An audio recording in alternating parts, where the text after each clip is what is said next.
Hoy me quiero hacer anuncio de nombración de dos directores do departamento do Ministério de Finanças.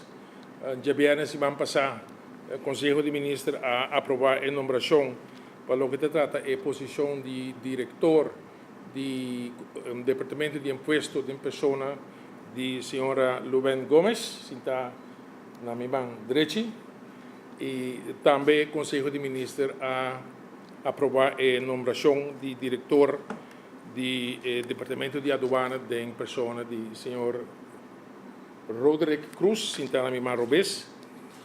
Todas as nomeações vai na vigor mês de aqui e o seguimento de fecha aí dos candidatos aqui está encarregado e dos departamentos aqui, departamento sumamente significante para mi ministério, e dos departamentos que está generar entrada para o governo, e dos departamentos que está trazer fundo para nosso presupuesto e em quadro e naturalmente tá dos departamentos que necessitam funcionar devidamente e de forma optimal para assim executando a lei que nós estamos exercer.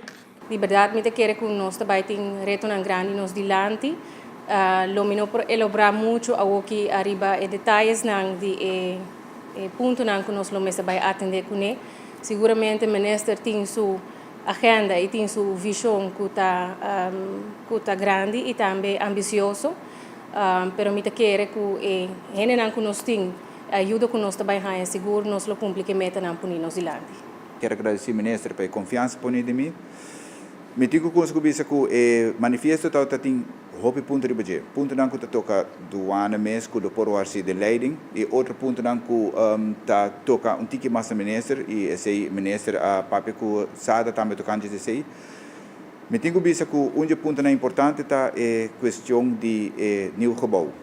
Tá algo que tá anda de me querer portar 20 anos acaba, me contente com o ministro tomar decisão work de paque aan.